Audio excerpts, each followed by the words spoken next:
اما بعد فاعوذ باللہ من الشیطان الرجیم بسم اللہ الرحمن الرحیم.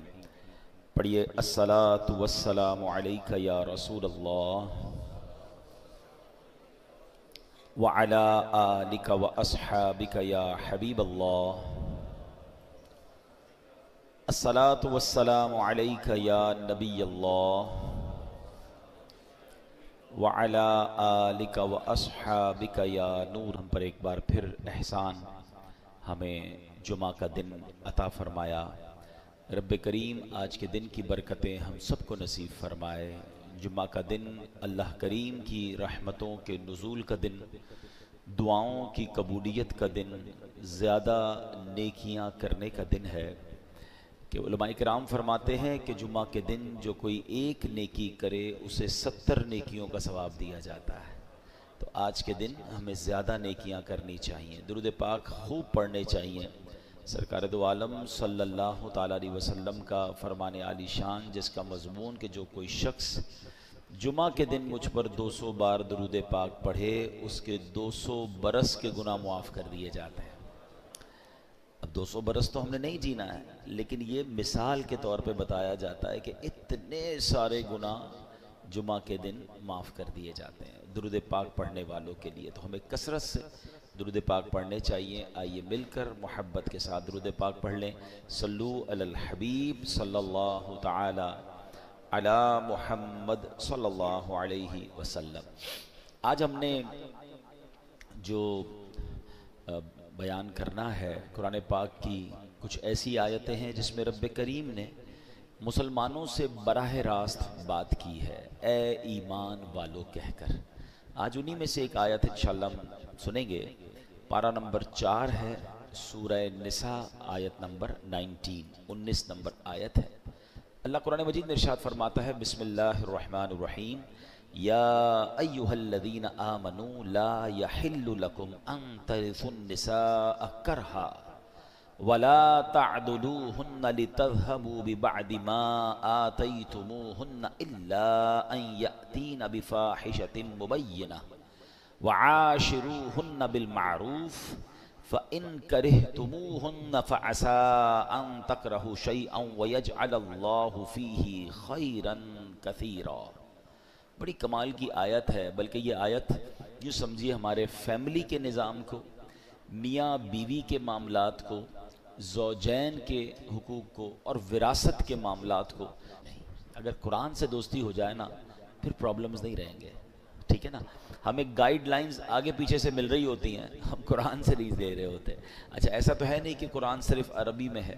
ہمارے علماء کرام نے ہمارے لیے اتنی آسانی کر دی، آسان اردو میں ترجمے کر دیے، آسان اردو میں تفسیریں لکھ دیں. اچھا پھر وہ تفسیریں بھی دعوت اسلامی والوں نے تو اور آسان کر دیا کہ اس کی ویب سائٹ پہ اس کو فری ڈاؤن لوڈ کے لیے رکھ دیا، اس کی اپلیکیشن بنا دی، خرچہ بھی نہیں ہوتا. اچھا جو پڑھ نہیں سکتے اس کے لیے آڈیو تفسیر بھی جاری کر دی کہ کم از کم سن لیں.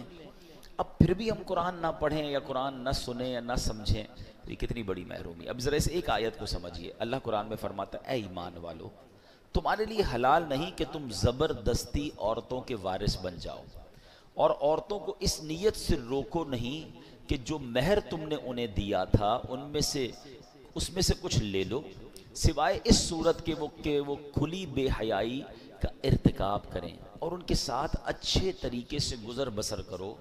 پھر اگر وہ تمہیں ناپسند ہو تو ہو سکتا ہے کوئی چیز تمہیں ناپسند ہو اور اللہ اس میں بہت بھلائی رکھ دے. اب یہ ایسی کمال کی آیت ہے اور زمانہ جاہلیت کا ایک بڑا عجیب و غریب دستور تھا، اس کو بھی یہاں اللہ نے ڈسکس فرمایا. اب اس کا شان نزول کیا ہے؟ اسلام سے پہلے اہل عرب کا یہ دستور تھا کہ لوگ مال کی طرح اپنے رشتہ داروں کی بیویوں کے بھی وارث بن جاتے تھے. معاذ اللہ، یعنی عورتیں بھی ایک طرح سے مال کی طرح ہوتی تھی. یعنی کسی کا انتقال ہوتا تھا، اس کا مال بٹتا تھا نا، تو اس کی بیوی کے بھی کوئی نہ کوئی وارث بن جاتا. چاہتے تو بغیر ہی مہر کے اپنی زوجیت میں رکھتے، یعنی اپنی بیوی بنتے تھے کہ یہ مر جائیں گی تو روکنے والے لوگ پھر ان کے مال کے وارث بن جائیں گے. الغرض وہ عورتیں ان کے ہاتھ میں بالکل مجبور ہوتی تھیں، اپنے اختیار سے کچھ نہ کر سکتی تھیں. اس رسم کو مٹانے کے لیے یہ آیت نازل فرمائی. کتنا پیارا مذہب ہے ہمارا کہ اسلام سے پہلے عورتوں کا یہ حال تھا پیر کی جوتی مال کی طرح ایک دوسرے کے بعد ٹرانسفر ہوتی رہتی تھی، کوئی عزت نہیں، کوئی تعظیم نہیں۔ اس آیت مبارکہ میں اللہ پاک نے اہل ایمان کو، بات کس سے کی اللہ نے؟ اے ایمان والو، اہل ایمان کو عورتوں سے متعلق متعدد بہت سارے آرڈرز عطا فرمائے، احکام عطا فرمائے۔ چنانچہ فرمائے کہ عورتوں کا زبردستی وارث بن جانا تمہارے لیے حلال نہیں۔ اچھا یہاں کچھ مزید تھوڑا سا ہم جو یہ وراثت کا پرابلم آج کل چل رہا ہے کہ وارثوں کا مال لوگ ہڑپ کر جاتے ہیں، مال وراثت میں ہیرا پھیری، اپنے اسے ہڑپ کر جانا، حقداروں کو محروم کرنا، یہ زمانہ قدیم سے چلا آ رہا ہے۔ اسلام سے پہلے بھی لوگ جہالت میں یہ کام کرتے تھے اور یہ سخت ظلم ہے۔ یاد رکھیے کہ جو جاہلیت عرب کے لوگ تھے بچوں اور عورتوں کو وراثت سے محروم کر دیتے، کہتے بچوں اور عورتوں کی وراثت نہیں ہوتی، ان میں جو زیادہ طاقتور ہوتا، زیادہ اثر والا ہوتا تھا، وہ جناب بغیر کسی تعامل کے، بغیر کسی ہیزیٹیشن کے وہ سارا مال سمیٹ لیتا تھا، مرنے والے کا وراثت پر، میراث پر قبضہ کر لیتا، کمزوروں کا حصہ چھین لیتا۔ اور ہمارے یہاں بھی برے صغیر میں بھی اسلام سے پہلے دیگر قوموں میں یہ معاملات تھے کہ عورتوں کو والدین کے مرنے کے بعد ان کی بیٹیوں کو اور بیویوں کو، عورتوں کو وراثت کا مال نہیں دیا جاتا تھا۔ اللہ اکبر، یہ سب انصاف کے تقاضوں کے خلاف تھا۔ سبحان اللہ، دین اسلام کا یہ اعزاز ہے، یہ اسلام کی شاندار تقسیم ہے کہ اللہ کریم نے اس افراط و تفریط کو، اسلام نے آ کر اس جو کنفیوژن ہے یا جو لوگوں کے ساتھ زیادتی ہو رہی تھی اس کو ختم کیا۔ تقسیم میراث کے معاملے کو بڑے احسن طریقے سے قرآن میں بیان فرمایا، محروموں کو حق دیا اور ظالموں کو ان کی حدود میں رکھا، ہر ایک کو اس کا مناسب حصہ عطا فرمایا۔ جیسے بطور خاص یتیموں اور عورتوں کے لیے قرآن مجید نے خصوصی احکامات دیے، عورتوں اور بچوں کو وراثت کا حق نہ دینے کی رسم کو بالکل باطل قرار دیا۔ قرآن مجید نے مرد و عورت میں سے ہر ایک کو اس کے والدین میں سے بچوں کو وراثت سے حصہ، جو بہن سے دیگر رشتہ داروں کے مال وراثت میں حصہ اس کا قرار دیا گیا، یعنی مردوں کو بھی حصہ ملے گا، عورتوں کو بھی ملے گا۔ اور خاص طور پر بچوں کے مال کی حفاظت کرنے کا، خاص طور پر جو یتیم بچے ہیں ان کے لیے ایکسٹرا آرڈر دیے کہ ان کے مال کی حفاظت کی جائے، بوقت ضرورت انہیں ان کا مال دینے اور پھر ان کے مال میں خیانت سے بچنے کا تاکیدی حکم قرآن مجید میں بیان فرما دیا۔ اور ان کا مال کھانے والے کے بارے میں کیا فرمایا؟ اپنے پیٹ کو آگ سے بھرنے والا قرار دیا گیا، جہنم میں جانے کا سبب قرار دیا۔ مال یتیم کو کھانا یہ بہت زیادہ برا کام ہے۔ اور یتیموں کی کفالت کے فضائل پتہ ہے کیا بیان ہوئے؟ نبی پاک فرماتے ہیں، حدیث کا مضمون ہے کہ قیامت کے دن یتیم کی کفالت کرنے والا اور میں، نبی پاک فرماتے دونوں اس طرح ساتھ ہوں گے، یعنی جنت میں اس طرح نبی پاک فرماتے جس طرح دو انگلیاں ساتھ ہیں نا، یتیم کی کفالت کرنے والے کو میں ایسے جنت میں ساتھ لے جاؤں گا۔ اچھا فرماتے ہیں اس سب سے اچھا دسترخوان، احادیث میں مضمون ہے، وہ دسترخوان ہے جس دسترخوان پہ کوئی یتیم بھی ہو، وہ گھر سب سے اچھا ہے جس گھر میں کسی یتیم کی کفالت کی جاتی ہے۔ یعنی یتیم کی کفالت کرنے پر بہت زور دیا گیا۔ مگر آج بھی وہ زمانہ جاہلیت تھا کہ جب اسلام سے پہلے یہ کام ہوتا تھا، مگر آج بھی یہ خبریں ملتی ہیں کہ بیچارے یتیم ہوتے ہیں، والد کا انتقال ہو گیا، بچے چھوٹے ہیں، رشتہ داروں نے مل کر اس یتیم کا مال ہی ہڑپ کر لیا۔ بچوں کو تو پتہ ہی نہیں ہوتا کہ ہمارے ماں باپ نے کیا چھوڑا ہمارے لیے، ہڑپ کر لیا جاتا ہے۔ بہنوں کا حق نہیں دیا جاتا۔ اچھا بھائیوں میں بھی یہ ہوتا ہے کہ جو زیادہ طاقتور ہوتا ہے، بڑا بھائی ہوتا ہے، چھوٹے بھائی باقی ہوتے ہیں، وہ تمام بھائی بہنوں کا حق دبا لیتا ہے، کوئی تقسیم نہیں ہوتی ہے، پتہ ہی نہیں ہوتا والد صاحب نے کیا چھوڑا، ماں نے کیا چھوڑا۔ اے میرے پیارے اسلامی بھائیوں، یاد رکھیے یہ وارثوں کا حق دبانا یہ حرام، یہ جہنم میں لے جانے والا کام ہے۔ اور ہم نے کئی ایسے واقعات دیکھے ہیں کہ والدین کے جانے کے بعد بھائیوں میں پھر لڑائیاں ہوتی ہیں، فیملی ٹوٹ پھوٹ کا شکار ہو جاتی ہے۔ یہ پیسہ کتنی خراب چیز ہے کہ زندگی بھر ساتھ رہنے والے بھائی خون کے پیاسے ہو جاتے ہیں۔ یہاں ایک اور بڑا پرابلم یہ ہے کہ دین سے دوری ہے، شریعت کے معاملات نہیں پتہ ہے۔ اچھا کچھ بہنوں کی طرف سے بھی ایسی، ابھی پچھلے دنوں ایک خاندان میں جھگڑا چل رہا ہے، والد صاحب، اب عجیب بات دیکھیں، کلفٹن یعنی اس اچھے ایریا میں رہنے والے لوگ ہیں، کروڑوں روپے چھوڑ کر گئے ہیں، مگر بھائی بہنوں میں ایسا ڈسپیوٹ ہے کہ جناب کسی کو وراثت نہیں ملی ہے۔ اچھا وراثت نہیں مل رہی، پراپرٹی بک نہیں رہی، انہی کے بچوں کو میں نے دیکھا کہ بیچارے وہ رکشہ چلا رہے ہیں، اور جناب وہ کروڑ پتی ماں باپ کے کر دے گا، وہ بہن تو بیچاری کچھ نہیں کہہ پائے گی، مگر اللہ تو دیکھ رہا ہے نا۔ تو مثل مالے جو یتیم کا مال ہے وہ بھی پورا ادا کریں. اگر یتیموں کا مال ہے اور بچے چھوٹے ہیں ان کو آپ ابھی نہیں دے سکتے تو علماء کرام کے پاس جائیں, وہ آپ کو طریقہ بتائیں گے کہ ان کا مال کیسے محفوظ کریں, کیسے ایسی جگہ ترکیب بنائیں کہ جب یہ بڑے ہوں تو ان کو پورا پورا مال ان کا ملے. یہ ذمہ داری ہے. اور یہ اپنے بارے میں سوچیں کہ اگر میرا انتقال ہو جائے اور میرے بچے چھوٹے ہوں اور میرے چھوٹے بچوں کا کوئی مال دبا جائے تو کتنی تکلیف ہوگی. تو آج کسی کے بچوں کا کوئی مال دبا رہا ہے, وہ سوچے کل تمہارے بچوں کے ساتھ ایسا نہ ہو جائے. جس طرح اپنے بچوں کی فکر کرتے ہیں اس طرح یتیم کے مال کی فکر کرنی چاہیے کہ وہ جب بڑے ہوں, ابھی بچپن میں بھی ان کی خیر خواہی ہو, اچھی تربیت ہو, اچھی تعلیم ہو, دین سیکھیں, اور جب بڑے ہو جائیں تو ان کا جو حق ہے وہ انہیں لوٹا دیا جائے. اچھا, قرآن یہاں پر کئی جگہوں پر, یہ ایک جگہ پر نہیں, قرآن نے بار بار یتیم کے مال کی احتیاط اور یتیم کے مال میں گڑبڑ نہ کرنے پر بار بار تنبیہ کی. ایک جگہ قرآن میں ارشاد ہوتا ہے وَتَأْكُلُونَ التُّرَاثَ أَكْلًا لَمًّا, قرآن فرماتا ہے وَتَأْكُلُونَ التُّرَاثَ أَكْلًا لَمًّا وَتُحِبُّونَ الْمَالَ حُبًّا جَمًّا. قرآن کہتا ہے اور میراث کا سارا مال جمع کر کے کھا جاتے ہو اور مال سے بہت زیادہ محبت رکھتے ہو. قرآن تنبیہ کر رہا ہے, سمجھا رہا ہے, اور بار بار کہیں آگ میں جلنے کے بارے میں بتایا جا رہا ہے کہ وراثت کا مال کھاؤ گے تمہارے لیے آگ بن جائے گا, جہنم میں لے جانے کا سبب ہوگا. تو یہ نہ سوچیں کاروبار کا کیا ہوگا, یہ نہ سوچیں کہ پراپرٹی کا ریٹ کم ہے. جس کا جو حق ہے اس کو دے دیں, اپنے سرمایے میں کام کریں, اللہ اس میں برکت ڈال دے گا. یہ الگ بات ہے کہ بہنیں کہتی ہیں کہ ٹھیک ہے کاروبار چل رہا ہے, پراپرٹی ہے, جب اچھا ریٹ آ جائے تب. اگر کہتے ہیں آپس میں رضامندی سے ڈیلے ہو رہا ہے پھر کوئی پرابلم نہیں ہے, مگر کلیئر تو کر دینا کہ یہ آپ کا حصہ ہے, یہ آپ کا حصہ ہے, یہ آپ کا ہے. آپ بتائیں کیا کرنا ہے, پراپرٹی یا کاروبار میں سے نکال کے دے دوں, یا آپ کہیں تو ساتھ مل کر چلتے ہیں, تو پھر کوئی ایگریمنٹ کر لیں. آج بھائی بہن زندہ ہیں, کل کسی کا انتقال ہو جائے گا, ان کے بچوں کو کیسے پتا چلے گا کہ ہمارے والدین کا کیا حصہ تھا. جتنا کلیئر کر کے, جتنا واضح کر کے چلیں گے اتنا انشاءاللہ خاندان میں جھگڑا نہیں ہوگا. آپ یقین کریں, میں ان بھائی بہنوں کو ایک پیغام دینا چاہتا ہوں, ماں باپ چلے گئے نا, ان کی روح خوش کرنی ہے, کبھی آپس میں لڑائی مت کرنا, جڑ کے رہنا, مٹھی بن کے رہنا, وہ ہمیشہ راضی رہیں گے. یہ جو پیسوں کے لیے لڑتے ہیں, الگ ہو جاتے ہیں, ایک دوسرے کا منہ نہیں دیکھتے, سوچو قبر میں کتنی تکلیف ہوتی ہوگی. تو کلیئر کر لیں. بھائیوں, بڑے بھائیوں کو چاہیے تھوڑا دل بڑا کر لیں, تھوڑا بہن کو زیادہ چلا جائے کوئی بات نہیں, وہ بہنیں یہ میری بہن ہے, وہ میرا خون ہے. ایک ایک روپے کے لیے, تھوڑے تھوڑے پیسوں کے لیے بھائی بہن لڑ رہے ہوتے ہیں. اسلام یہ نہیں چاہتا, شریعت نہیں چاہتی. اللہ کرے کہ یہ بات سمجھ آ جائے, اور جس کا جو حق ہے وہ اسے ہمیں دے دینا چاہیے. سرکار دو عالم علیہ الصلوۃ والسلام کی ایک حدیث سنیں. اللہ کے نبی فرماتے ہیں من قطع میراث وارثہ قطع اللہ میراثہ من الجنۃ یوم القیامہ. اللہ کے حبیب فرماتے جو شخص اپنے وارث کی میراث کاٹے گا, اللہ تعالیٰ قیامت کے دن جنت سے اس کی میراث کاٹ دے گا. کر لو جو کرنا ہے, قبضہ کر لیا ہے بہن کے مال پر, یتیم کے مال پر, کوئی کچھ کر نہیں سکتا. ارے کل جنت میں جانے سے روک دیے گئے تو کیا کرو گے؟ کتنے دن جینا ہے اس مال کے ساتھ اس دنیا میں؟ تھوڑے سال تو رہ گئے, پھر سب نے جانا ہے. جدھر جانا ہے, اگر ادھر مار پڑنی ہے, ادھر عذاب ہونا ہے, ایک روپیہ بھی زندگی میں کسی کا نہ رکھیں.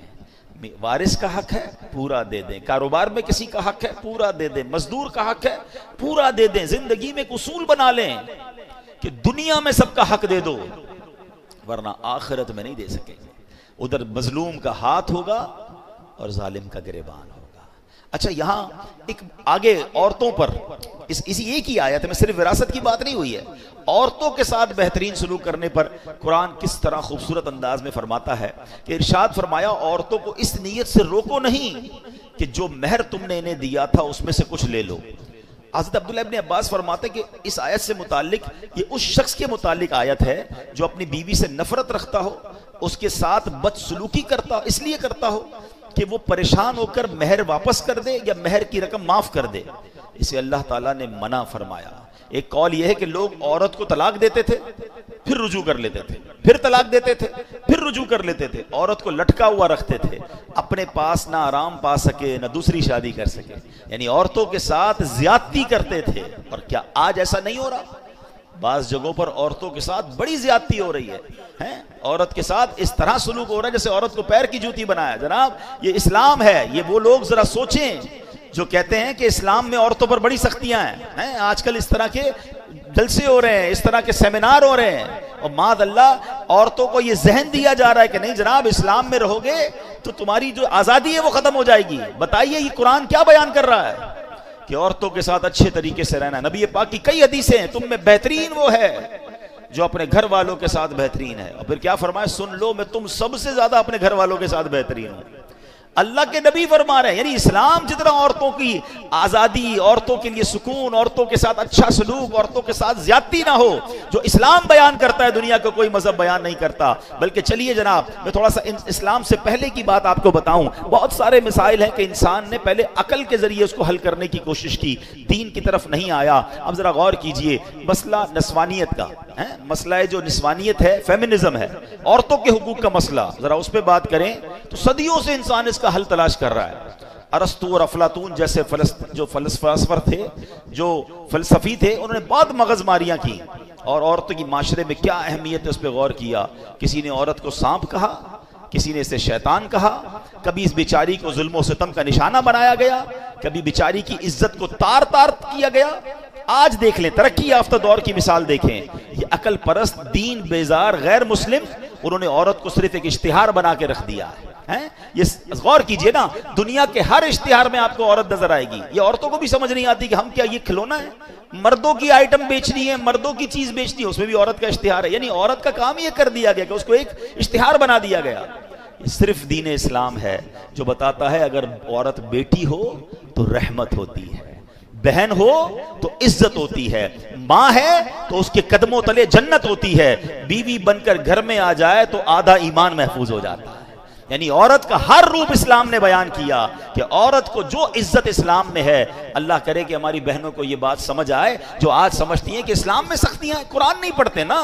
پہلے عورتوں کا کیا حال تھا, اور قرآن بار بار کہہ رہا ہے کہ عورت کے ساتھ آپ نے اچھا سلوک کرنا ہے. اچھا, اسی آیت میں ایک اور جز بڑا کمال کا بیان ہوا. وہاں یہ ارشاد ہوا کہ جناب عورت جو ہے اس کے ساتھ اچھے طریقے سے گزر بسر کرو. اب بعض اوقات کیا ہوتا ہے کہ ہمارے یہاں ایک تو اچھے طریقے سے گزر بسر نہیں کر رہے ہوتے, نہ کھانا پراپر دے رہے ہیں, نہ لباس دے رہے ہیں, بلکہ زیادتی کر رہے ہیں. اور جناب بعض اوقات تو شوہر فرعون بن کے گھوم رہا ہوتا ہے اور عورت کو کبھی مار رہا ہے. وہ کیسا مرد ہے جو عورت پر ہاتھ اٹھاتا ہے؟ یہ کون سی جمع مردی ہے کہ عورت پر ہاتھ اٹھایا جا رہا ہے؟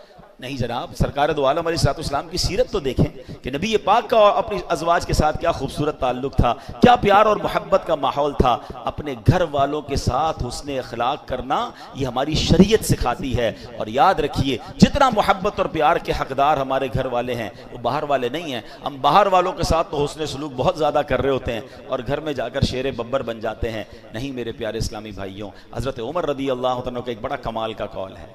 کیا فرماتے ہیں, بندہ گھر کے باہر مرد بن کر رہے اور گھر میں جائے تو گھر والوں کی طرح بچہ بن جائے. گھر میں ایک گھر کا ممبر بن کے رہے. ہم گھر میں جا کے مردانگی دکھا رہے ہوتے, گھر میں آفیسر بن جاتے ہیں.